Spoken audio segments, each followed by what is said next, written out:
Welcome viewers, আমি জাফর খান চলে আসলাম আরও একটি নতুন এপিসোড নিয়ে। আজকের এপিসোডে খুবই ভয়ঙ্কর কিছু ঘটনা আছে, যা শুনলে হয়তো আপনাদের গায়ের লোম দাঁড়িয়ে যাওয়ার মতো অবস্থা হবে। মূলত আজকের এপিসোডটা আপনাদের জন্য স্পেশাল একটি এপিসোড। তো আশা করি পুরোটা সময় জুড়ে থাকবেন, তাহলে হয়তো বুঝতে পারবেন যে আসলে ঘটনাগুলো কতটা ভয়ঙ্কর।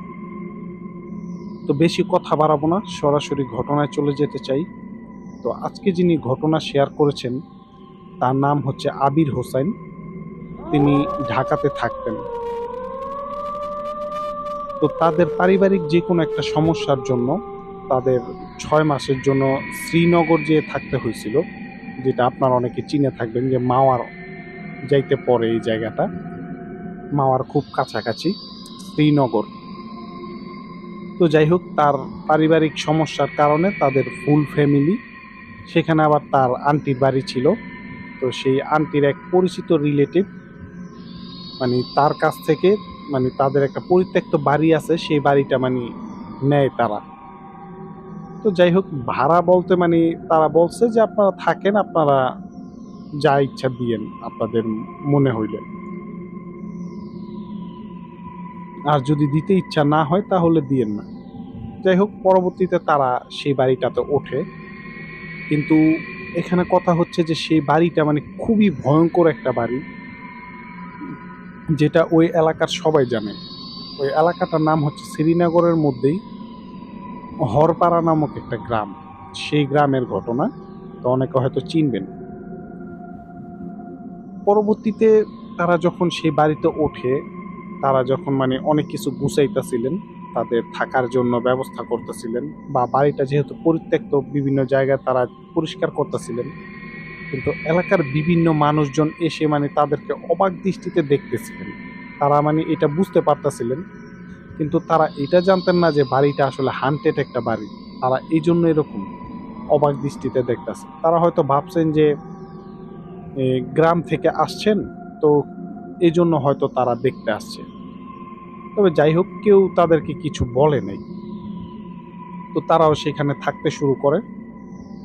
তো ঘটনা শুরু হয় যেদিন আবির তার আন্টির বাড়িটা আর ওই বাড়িটা ছিল মোটামুটি 5 মিনিটের দূরত্ব। যেমন দৌড়ে গেলে হয়তো 2 মিনিট সময় লাগবে, আর হেঁটে গেলে 5 মিনিটের মতো লাগবে, খুবই কাছাকাছি বাড়িটা। তো যাই হোক, একদিন সন্ধ্যাবেলা সে তার আন্টির বাসায় যায়, এবং তার একটা খালাতো ভাই ছিল ছোট। তো ওর সাথে ও গিয়ে খেলতো, কথাবার্তা বলতো। যেহেতু আবিরও ততটা বড় ছিল না, কিন্তু 7-8 বছর বয়স এরকম ছিল আর কি। তো যাই হোক, পরবর্তীতে সে তার সাথে খেলতে থাকে বিকাল দিকে যেয়ে। তো এদিকে আবার যে তার আঙ্কেল ছিল, সে আবার ওইখানে আড়তের ব্যবসা করতো, মাছের ব্যবসা। তো ওইখানে ম্যাক্সিমাম মানুষই মানে মাছ নিয়ে তাদের কাজকর্ম। তো যাই হোক, তো সেই রাতে সেই আঙ্কেল ফোন করে বলে যে সে আসবে না, সে রাতে বাড়িতে আসবে না, সে একবারে সকালে আসবে। তো সেখানে সে আন্টি আসলে একা থাকবে, এই জন্য সে আবিরকে বলে যে আবির, তুই কিন্তু এখানে থাকবি, এখানে আমার সাথে থাকবি, পরবর্তীতে সকালে যাবি। তো এদিকে আন্টি আবার কি করে যে তারা যেহেতু একটা গ্রাম অঞ্চল, তো তারা কিন্তু ওই গ্রামে কিন্তু যে তাদের নিজস্ব করে মানে হাতে তারা শুটকি বানায়, মাছ শুকায়া শুটকি বানায়। আর এই সমস্ত জিনিসগুলা যারা শহরে থাকে তারা কিন্তু খুব পছন্দ করে খায়। তো সেই আবিরের মা, সে তার আন্টিকে বলছিল তাকে যেন কিছু শুটকি দেয়। তো সে সেই শুটকিগুলা মানে একটা প্যাকেটে ভরে রেখে দেয় যে আবির, তুই সকালে যখন যাবি তুই এই শুটকির প্যাকেটটা নিয়ে যাস, আর আমার হয়তো মনে নাও থাকতে পারে, তুই একটু মনে করে নিয়ে যাস, এই জন্য আমি আগে ভাগেই মানে প্যাকেট করে রেখে দিলাম। তো যাই হোক, পরবর্তীতে সে টিভি দেখতেছিল। তো হঠাৎ রাত্র যখন 11:30টার মতো বাজে, ওই সময় মানে আঙ্কেল বাড়িতে, সে এসে বলে যে সে যেই কাজের জন্য মানে সেখানে থাকতে চেয়েছিল ওই কাজটা নাকি আর হবে না। তখন সে বলে যে যেহেতু কাজটা সকালে হবে, এই জন্য সে বাড়িতে চলে আসছে। এদিকটাতে আবার আঙ্কেল চলে আসাতে সে আবির বলে যে তাহলে আমি চলে যাই। তো আঙ্কেল বলে যে দাওয়ার দরকার নাই, তুমি থাকো। তখন সে বলে যে না আমি চলে যাই, আমি যেতে পারবো। তখন খালু অনেকক্ষণ জোরাজুরির পরে যে আচ্ছা ঠিক আছে, আমি তোমাকে আগাই দিয়ে আসি। তো আবির আবার এখানে সাহস করে বলে যে না খালু, আসলে আগাই দিয়ে আসতে হবে না, আপনি আপনার লাইটটা নিয়ে মানে রাস্তার সোজা একটু ধরলেই হবে, তাহলে আমি যেতে পারবো, যেহেতু পথটা তো ছোটই। তখন সেই আঙ্কেল সেই রাস্তার দিকে লাইট ধরে। তো আবির যখন বাড়ি থেকে নামে, কিন্তু তার কাছে মনে হইতেছিল সে যাইতে পারবে, যেহেতু সে ছোট মানুষ, ভয় ডর তেমন পায় না। কিন্তু সে ওই সময়টাতে অনেক ধরনের মানে ভৌতিক গল্প সে শুনছে, কিন্তু তার কাছে কেন যেন মানে গা ছমছম করতেছিল যে আসলে সে তো সাহস করে বলল যে আসলে যেতে পারবে, এখন সে কি আসলেই যেতে পারবে কিনা। তো পরবর্তীতে সেই আবির হাঁটা শুরু করে, সেখানে আঙ্কেল সেই রাস্তার পাশে দাঁড়ায় লাইটটা ধরে আছে। তো সে সেই লাইট অনুযায়ী হেঁটে হেঁটে যাচ্ছে। তো তাদের বাড়িতে যেতে হইলে যে ওই জায়গাটা মানে যতটুক সে লাইটটা পড়ে অতটুক যাওয়ার পরে একটা মানে বাম দিকে একটা মোড় আছে, সেই মোড় দিয়ে গেলে আর 2 মিনিট হাঁটলেই সেই আবিরদের বাড়িতে তারা যেতে পারবে। তো এদিকে আঙ্কেল লাইট ধরে আছে, তো সে যখন মানে মোটামুটি অনেকখানি দূরে গেছে, তো ওইখানে কয়েকটা বাস যাচ্ছিল, ছোট হালকা জঙ্গলের মতো। তো সেইখানটাতে যাওয়ার পরে সেই আবির বলে যে আঙ্কেল আপনি চলে যান, আমি যেতে পারবো। তো যাই হোক, এদিকে আঙ্কেল চলে গেছে তার বাড়িতে। তো আবির ওইখানে মানে দাঁড়ায় আছে। তো সে যখন হাঁটা শুরু করে তার কাছে মনে হইতেছিল যে তার পাটা কেমন যেন ভারী হয়ে গেল, শরীরটা মানে সে যেন আগাইতে পারতেছে না, এরকম তার মনে হইতেছে। কিন্তু এখানে আরেকটা বিষয় মিস করে গেছি, যে সে যখন মানে বাড়িতে যাওয়ার জন্য রেডি হয় যে সে বাড়িতে চলে যাবে, তখন মানে সে ভাবলো যে সকালে আবার আসতে হবে, এই জন্য সে ওই শুটকির প্যাকেটটা তার প্যান্টের পেছনের পকেটে সে নিয়ে নেয়, নিয়ে সে হাঁটা শুরু করে। আর ওই শুটকির প্যাকেটটার কারণেই মানে তার জীবনে এরকম ভয়ঙ্কর একটা সময় সে পার করছে, একটা মুহূর্ত সে পার করছে। তখন সে চিন্তা করতেছে যে আসলে সে কেন এরকম লাগতেছে তার, কারণ সে তো অসুস্থ না, সে তো সুস্থ একজন মানুষ, তাহলে তার কেন এরকম লাগতেছে, সে হাঁটতে পারতেছে না, এবং তার মনে হইতাছে যে সে বেশি দূর আগাইতেও পারতেছে, এবং কেমন যেন তার চোখে মানে অনেক ঘুম ঘুম মনে হইতাছে, কেমন যেন মাতাল মাতাল লাগতেছিল। তো যাই হোক, একটা পর্যায়ে সে যখন মানে ঘোর কাটায় আর চোখটা মানে হাত দিয়ে কসলান দিয়ে সে ভাবে যে আমি কত দূর আসি, সে তাকায় দেখে যে যেখানটাতে সে খালুকে বলছিল যে খালু আপনি চলে যান, আমি যেতে পারবো, সে সেই জায়গাটাতেই দাঁড়ায় আছে, সে এক চুলো সামনের দিকে আগায় নেই। তখন সে ভাবে যে না, এখান থেকে দ্রুত যেতে হবে, কিন্তু সে হাঁটতে গেলে তার কাছে কেমন যেন অনেক ভারী লাগতেছিল, মনে হইতেছিল সে আগাইতে পারতেছে না, সামনের দিকে আগাইতে খুব কষ্ট হইতেছে। তো যাই হোক, তারপরও সে চেষ্টা করে যে এখানে তো আর থাকা যাবে না। তো খালু যখন সেই আঙ্কেল যখন সেই লাইটটা মেরেছিল, তো ওই লাইটটা কিন্তু ওই জঙ্গলটার শেষ পর্যন্তই মানে বেশি আলো ছিল না, ওই পর্যন্তই মানে সে লাইটের আলোটা পড়ছিল। কিন্তু তারপর থেকে কিন্তু কোনো ধরনের জঙ্গল নাই, তারপর থেকে মানে পুরো ফাঁকা একটা জায়গা। আর ওই ফাঁকা জায়গাটার মধ্যেই সামনে একটা হিজল গাছ পড়ে। তো ওই ফাঁকা জায়গা বলতে ওইটা হচ্ছে একটা মানে সেই আপনারা অনেকে চিনবেন, ধইঞ্চা ক্ষেত বলা হয়।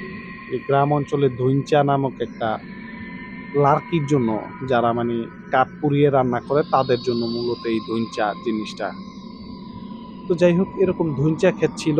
সে তখন সামনের দিকে আস্তে আস্তে আগায় যেতেছে, যেহেতু তার অনেক ভারী লাগতেছে। তো একটা পর্যায়ে তার মনে হইতেছে যে তার পিছনে কেউ একজন হেঁটে হেঁটে আসতেছে, এবং সে যে সামনের দিকে হাঁটতেছে মানে মনে হইতাছে যে একটা নূপুরের শব্দ হইতাছে, যেমন ছম ছম এরকম শব্দ হইতেছিল। তো একটা পর্যায়ে সে মানে থেমে যায় এবং পেছনে ঘুরে তাকায় ভয় না পেয়ে। তো সে যখন পেছনে তাকায় সে আসলে কাউকেই দেখতে পায় না, রাস্তা পুরো ফাঁকা। সে ভাবলো যে হইতে পারে তার মনের ভুল। তখন সে আবারও সামনের দিকে হাঁটা শুরু করে। তো কয়েক কদম দেওয়ার পরে হঠাৎ করে মনে হইতাছে যে কে যেন তার পিছনে হাঁটে। কিন্তু ওইটা আরো জোরে, মানে শব্দটা আরো অনেক জোরে হইতাছিল বিকট ভাবে। মানে মনে হইতাছিল যে ডান পাশে কেউ একজন একটা মানে স্পিকার মানে লাগিয়ে দিছে এবং সেখান থেকে অনেক ফুল ভলিউমে শব্দ আসতেছে এরকম টাইপের। তো পরবর্তীতে সে একটা পর্যায়ে সে ডান দিকে তাকায় সেই হিজল গাছটার দিকে। কিন্তু হিজল গাছটার দিকে যখন সে তাকায়, যে দৃশ্যটা সে দেখে সেটা দেখে মানে তার একদম শরীর ঠান্ডা হয়ে যাওয়ার মতো অবস্থা। সে দেখতে পায় যে সেই হিজল গাছের ডালে একটা সাদা কাপড় পরা একটা অবয়ব বসে আছে এবং তার আঁচলটা উড়তাছে। তো সে ভাবে যে কে এখানে বসে আছে। তখন সে মানে ভাবতে লাগলো যে সে যেহেতু ছোট ছিল, বিভিন্ন সময় কার্টুন মার্টুন দেখতো, সেখানটাতে মানে বিভিন্ন ধরনের এরকম ভৌতিক ব্যাপার স্যাপার দেখানো হয়, যদিও ফানি হিসাবে, কিন্তু সে দেখছে তো। তখন সে ভাবে যে সে কি এখান থেকে দৌড় দিবে কিনা, কিন্তু সে আবার এটাও ভাবে যে সে তো দৌড়ে এটার সাথে পারবে না, কারণ এটা তো বাতাসে ভাইসা তার কাছে চলে আসবে। এই জন্য সে ভাবতে থাকে যে সে কি করবে, সে কি পেছনে ব্যাক করবে সে খালার বাড়িতে, নাকি সে তার বাড়িতে যাবে। সে মাঝ পথে একটা জায়গায় আছে। কিন্তু এখানে যে ভয়ের ব্যাপারটা, যে তার ওই ধুইঞ্চা ক্ষেতের পরে আবার একটা ছাড়া বাড়ি পড়ে, যে বাড়িটাতে কোনো ধরনের মানুষজন থাকে না এবং কোনো ধরনের মানে বসতি নাই। মানে অনেক মানুষ বলে যে এই বাড়ির মানুষজন যারা ছিল তারা অনেক আগে এই বাড়িটা ছেড়ে চলে গেছে, তারা নাকি শহরে থাকে। তো যাই হোক, সে তাকে আবার ওই বাড়িটার পাশ দিয়ে যেতে হবে। তো সে একটা পর্যায়ে এরকম করতে করতে সামনের দিকে একটু আগায়। তো সে এমন একটা পর্যায়ে চলে আসে সেই সারা বাড়িটা পার করে, যে তাদের যে বাড়িটা ছিল সেই বাড়িটা দেখা যাইতেছে এতটুকু দূরত্বে সে আছে। কিন্তু সেই সময় সে হঠাৎ দেখতে পায় যে তার বাড়ির সামনে কিন্তু আরো কয়েকটা মানে ছোট ছোট বাস যাচ্ছিল, যেগুলা খুবই ভয়ঙ্কর। তো যাই হোক, মানে রাতের বেলা আরো ভয়ঙ্কর দেখা যাচ্ছিল। তখন সে মানে সেখানে স্তব্ধ হয়ে দাঁড়ায় যায়। সে এখন কি করবে সে চিন্তা করতেছে। মানে হঠাৎ তার মনে হয় যে তার পকেটে তো যেই শুটকির প্যাকেটটা আছে, হইতে পারে যে এই শুটকির প্যাকেটটার কারণে হয়তো এরকম তার হইতাছে, মানে এটা তার মাথায় হঠাৎ আসে। তো এদিকে আবার যে তার যে বাড়িটা ছিল, সে যে আসলে চিৎকার করে তার মাকে ডাকবে, তার মনে হইতাছে যে কে যেন তার মানে শব্দ বন্ধ করে রাখছে গলার। সে চাইলেও কোনো ধরনের শব্দ করতে পারতাছিল না, এরকম একটা অবস্থা। এদিকে আবার আরেকটা বিষয় হচ্ছে যে অনেকগুলা বাস মানে রাস্তার দিকে মানে নিচু হয়ে আছে। তখন সে আবার এটাও জানতো যে তার বাবা বলছে যে রাস্তার মধ্যে যদি কখনো বাস পড়ে থাকে, ওইটার উপর দিয়ে সে কেউ যেন যাওয়ার চেষ্টা না করে। গেলে হয়তো দেখা গেছে ওই বাসটা আবার সোজা হয়ে গিয়ে তাকে সেই মগডালের উপরে নিয়ে যাবে বাসের। তো এরকম ঘটনাও তার মাথায় তখন আসতেছিল। আবার সে এটাও ভাবতেছিল যে আসলে শুটকির প্যাকেটটার কারণে হয়তো এরকম হইতাছে। তো তখন সে শুটকির প্যাকেটটা তার প্যান্টের পেছনের প্যান্টের পকেট থেকে সে হাতে নেয়। প্রায় আধা কেজির উপরে মাছ সেখানে, মানে শুটকি করা মাছ সেখানে ছিল। তো সে যখন এটা নিয়ে যখন আবার পেছন দিকে তাকায়, তখন মানে তার ভয় পাওয়া মানে সবচেয়ে ভয়ঙ্কর যে ব্যাপারটা ঘটে, যে সে দেখতে পায় যে সেই হিজল গাছটা থেকে একটা লম্বা হাত তার কাছে এসে তাকে বলতেছে কানের কাছে ফিস ফিস করে যে এটা তাড়াতাড়ি দে, এরকম কিছু একটা বলতাছে, মানে দে দে এরকম সে চাইতাছে। তখন সে মানে আবির খুবই ভয় পেয়ে যায় এবং ওই মাছের প্যাকেটটা সেখানে মাটির মধ্যে ফেলে সে এক দৌড়ে সে মানে ওই যে বাঁশগুলা নিচে পড়ে আসছিল, কিন্তু অনেক মানে ঝড়ো বাতাসের মতো হইতেছিল, কিন্তু আশেপাশে কোনো ধরনের এরকম ছিল না, শুধু ওই বাঁশ ঝাড়টার মধ্যে। তখন সে এক দৌড়ে যে বাঁশগুলা মানে অর্ধ নামানো ছিল এগুলা নিচ দিয়ে সে দৌড়ে তার বাড়িতে চলে যায় এবং বাড়িতে ঢোকার সময় একটা রডের সাথে সে বাড়ি খেয়ে পড়ে যায়, কিন্তু তারপরও সে উঠে আবারও দৌড় দেয়। তো পরবর্তীতে সে বাড়িতে এসে কেচি গেটের সামনে মানে অনেক জোরে জোরে ধাক্কাতে থাকে। তার মা এসে যখন খুলে দেয়, তখন মানে সে বসে পড়ে এবং তার মাকে এই ঘটনাটা খুলে বলে। পরবর্তীতে তার মা তাকে ঘরে নিয়ে যেয়ে মানে লোহার উপরে যে লবণ পুড়ে খাওয়াইলে নাকি ভয় কেটে যায়। তো তার মা সেটা করে। সো ভিউয়ার্স, এই ছিল এটা তার জীবনে এবং প্রথম ঘটনা মানে ওই বাড়িতে যাওয়ার পরে, এবং ওইখানটাতে কিন্তু আরো অনেক ঘটনা আছে যেগুলো আমি একে একে আপনাদের সাথে শেয়ার করব এখন। তো এই ঘটনা ঘটার পর থেকে মানে তার মা অনেক কিছু টের পাইতে থাকে এবং তাদের সাথে মোটামুটি ঘটনা ঘটতে থাকে। যেমন তার মা বিভিন্ন সময় শব্দ পাইতেন যে তাদের যেই ঘরটাতে তারা থাকতো, ওই ঘরটার মানে ছাদের উপরে মানে ওই যে পাটা পুতা দিয়ে যদি কেউ কিছু বাটে, যেরকম একটা শব্দ হয়, এরকম শব্দ সে প্রায় সময় পাইতো। মূলত দিনের বেলা না, রাতের বেলাতে এই শব্দটা সে পাইতো। এমনকি তার সাথে একদিন এরকম একটা ঘটনা ঘটছে যে সে রাতের বেলা যে জানালাগুলা মানে বন্ধ করতে যাবেন, তখন মূলত অনেক রাত ছিল মোটামুটি। তো সে যখন জানালাগুলা মানে বন্ধ করে এসে শুয়ে পড়েন, তো শোয়ার পরে তার মূলত অনেকটা ঘুম চলে আসে। তখন মানে সে হঠাৎ করে সেই আবির যে ছিল, তার যে বড় ভাই ছিল, তার বড় ভাইয়ের একটা ভয়েসে একটা ডাক শুনতে পায়, যে মা বলে তাকে ডাক দিল। তো সে যেহেতু মানে অর্ধ ঘুমে ছিল এবং অর্ধ জাগনার মধ্যে, তো সে হয়তো ভাববেন যে তেমন জিনিসটা তিনি ক্লিয়ার ভাবে শুনতে পান নাই। তবে তিনি উঠে সেই জানালা খুলেন এবং জিজ্ঞেস করেন যে কে, বা কি হয়েছে, কে, মানে সে তার ভাইয়ের নাম ধরে তাকে ডাকতে থাকে। কিন্তু ওই পাশ থেকে কোনো ধরনের মানে শব্দ আসে না। তো তার মায়ের কথা হচ্ছে যে যদি তার ভাই হয় এটা, সে তো আইসা জিজ্ঞেস করলে সে তো উত্তর দিবে যে সে কেন তাকে ডাকছে, কিন্তু সেখান থেকে কোনো ধরনের শব্দ আসতেছিল না। তো যাই হোক, একটা পর্যায়ে সে ভাবলেন যে হইতে পারে এটা অন্য কিছু, যেহেতু তিনি মানে মোটামুটি কয়েকদিন ধরে কিছু অস্বাভাবিক বিষয় ফেস করতেছেন, যার কারণে সে জানালাটা যখন বন্ধ করতে যাবেন, ঠিক তখন আবারও সেই ডাকটা সে শুনতে পায়, এবং সেই ডাকটা শুনে সে আবারও সেই জানালা দিয়ে জিজ্ঞেস করে যে কে। তো যাই হোক, পরবর্তীতে সে সেই জানালাটা বন্ধ করে এসে শুয়ে পড়ে। তো পরের দিন সকালে সেই আবিরের যে বড় ভাই ছিল তাকে সে জিজ্ঞেস করে তার মা যে এরকম কিছু হয়েছিল কিনা। কিন্তু আবিরের যে বড় ভাই বলে যে আমি রাতে যে ওই যে শুইছে আর বেরই হইনি ওই রাতে।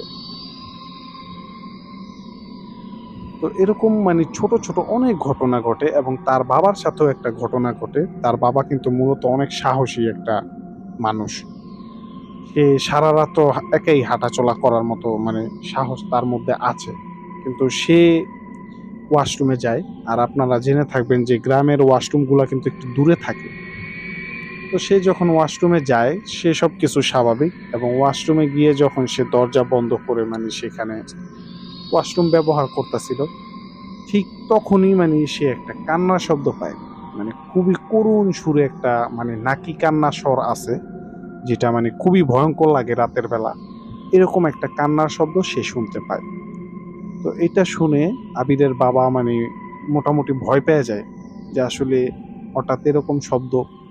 তো তিনি আবার মানে নিজেকে সাহস জোগানোর জন্য নিজেকেই নিজে বলতেছেন এটা হয়তো বিড়াল হতে পারে। আর যেহেতু বিড়াল কিন্তু একটার সাথে আরেকটা ঝগড়া যখন করে, আপনারা হয়তো অনেকে জানবেন যে তারা কিন্তু এরকমই মানে ভয়ঙ্কর রকমের শব্দ করে। তখন সে এইটা ভাবতে ভাবতে হঠাৎ করে তার কাছে মনে হইল যে সেই কান্নার শব্দটা বন্ধ হয়ে গেল, এবং কান্নার শব্দটা বন্ধ হয়ে একটা হাসির শব্দ, মানে খুবই বিচ্ছিরি একটা হাসি। এবং এই হাসির শব্দ শুনে তার বাবা মানে ওয়াশরুম থেকে এখন বের হইতে ভয় পাইতেছে, কারণ বের হইলেই তো কি না কি তার সামনে পড়ে। তাই সে মানে প্রায় ১০-১৫ মিনিট বাথরুমে দাঁড়ায় ছিলেন। যখন এই জিনিসটা মানে আস্তে আস্তে কমে, তখন তিনি ওয়াশরুম থেকে বের হয়, এবং বের হওয়ার পরে তিনি একটা দৃশ্য খেয়াল করেন যে একটা বাড়িতে একটা আম গাছ ছিল, মানে অনেক পুরাতন একটা আম গাছ। সেই আম গাছটার কাছে মনে হইতেছে এমন একটা কিছু দাঁড়ায় আছে, যে যার ছায়ার কারণে আম গাছটা মানে ক্লিয়ার দেখা যাচ্ছে না, অন্ধকার দেখা যাচ্ছে। মানে মনে হইতেছে যে পুরা গাছটাকে একটা বড় একটা ছায়ামূর্তি ঢেকে রাখছে, কিন্তু আশেপাশের অন্য অন্য গাছগুলা কিন্তু ক্লিয়ার দেখা যাচ্ছে, শুধু ওই গাছটা দেখা যাচ্ছিল না। তো সেদিন তার বাবা বাসায় চলে আসেন এবং ঘরে চলে আসেন এবং ঘরে এসে সবাইকে মানে এই ব্যাপারটা খুলে বলেন এবং বলে যে একা একা বের হওয়ার কোনো প্রয়োজন নাই। মানে এরকম ঘটনা সেই বাড়িটাতে অহরহ ঘটে এবং ওই যে এলাকাটা ছিল ওই এলাকার মধ্যেও কিন্তু অনেকের সাথে ঘটনা ঘটছে। তার মধ্য থেকে কয়েকটা ঘটনা আপনাদের সাথে শেয়ার করতে চাই। যে ওই এলাকার মধ্যে যে তাদের যে পাশের বাড়ি ছিল, মানে ওই বাড়িটারই আশেপাশে যে বাড়িঘর ছিল, তারা কিন্তু প্রায় সময় আম কুড়ানোর জন্য আসতো। কিন্তু এই জঙ্গলটাতে মানে কখনো ঢুকতো না। মানে এই বাড়িটাতে তারা কখনো ঢুকতো না। তারা জানতো যে এই বাড়িটা খুবই হান্টেড। এমনকি এমনও হইছে যে ৪-৫ জন বন্ধু একদিন মানে বিকাল দিকে মানে সন্ধ্যা হবে এরকম একটা সময় তারা এসে দেখে যে অনেক আম পড়ে আছে ওই গাছের। কিন্তু কেউ ছিঁড়ে নেয় না, মানে কুড়িয়ে নেয় না। তো পরবর্তীতে তারা বলে যে তারা আম কুড়াইতে যাবে। তো এটা ভেবে তাদের ৫-৭ জনের একটা গ্রুপ সেখানে আসে ওই বাড়িটাতে আম কুড়ানোর জন্য। কিন্তু তারা যখনই মানে আম কুড়াইতে আসেন একদম কাছাকাছি, মানে এখন আমগুলা উঠাইয়া তারা হাঁড়িতে নেবেন। যখন এই পর্যায়ে আমগুলা কুড়াইবেন, ঠিক তখনই সেই আম গাছটারই নিচে সেই আমগুলার পাশে একটা জায়গায় মানে হঠাৎ করে দাউ দাউ করে আগুন জ্বলে ওঠে এবং এইটা দেখে তারা সবাই ভয় পেয়ে সেখান থেকে পালায়া যায়। মানে এরকম মোটামুটি মানে অনেক ধরনের ঘটনা সেখানে ঘটতে থাকে এবং আরো একটা মানে মহিলা ছিল সেই বাড়ির পাশে, যে একটা বাচ্চা ছেলে ছিল এবং সেই বাচ্চা ছেলেটার মানে নানু হয়। সে মানে ফজরের নামাজ পড়তে উঠে যখন সে মানে তাদের ঘাটলা ছিল পুকুর, নিজস্ব পুকুর, সেখানে ঘাটলা ছিল, তখন সে সেই পুকুরটার কাছে যায় অজু করার জন্য। এবং আপনারা আরেকটা বিষয় জেনে থাকবেন যে পুকুরের মধ্যে কিন্তু গ্রামে মানে বিভিন্ন ধরনের গাছের মানে যেই টুকরা করা থাকে বড়, ওই টুকরাগুলা ফালায়া ওইটাই মানে ঘাটলার হিসাবে কাজ করে। সে যখন সেই ঘাটলার উপরে উঠেন, তো তার কাছে মনে হইলো যে সেই ঘাটলাটা মানে অনেক জোরে কেঁপে উঠলো। তো সে ভাবলো যে হইতে পারে যে সে যেহেতু হেঁটে আসছে এটার উপর দিয়ে হয়তো কাঁপতেই পারে। তখন সে অজু করতে বসে। কিন্তু অজু করতে বসে সে এমন একটা ভয়ঙ্কর দৃশ্য সেখানে দেখেন যে সে দেখতে পান যে একটা মাছের মতো আকৃতি, কিন্তু সাইজে অনেক বড় এবং একদম সাদা কিছু একটা মানে পানির নিচ থেকে উপরে ভেসে উঠলো এবং ভেসে উঠে সেই জিনিসটা আস্তে আস্তে মানে তার দিকেই আগায় আসতেছে। কিন্তু সে এটা মানে সেই ঘাটলার উপর বসে বসে এটা দেখতেছিল। তো একটা পর্যায়ে সে দেখলো যে সেই অবয়বটা খুব জোরে তার দিকে আসতেছে। তখন তিনি তাড়াতাড়ি মানে পেছনের দিকে মানে উঠে যান, পানি থেকে উপরে উঠে যান। তো উঠে সে দেখতে পায় যে সেই জিনিসটা মানে পানির নিচে আবার ডুব দিছে, কিন্তু সে যে মানে দৌড় দিয়া যে আসছে এত স্পিডে, মানে সে যে এত জোরে একটা যে পানির যে ঝাপটা দিছিল, একবারে সেই ঘাটলাটা সহ নাড়ায় ফেলাইছে। ঘাটলাটা মোটামুটি অনেকটা ভারী ছিল, সেই ঘাটলাটা সহ নাড়ায় ফেলাইছে সে।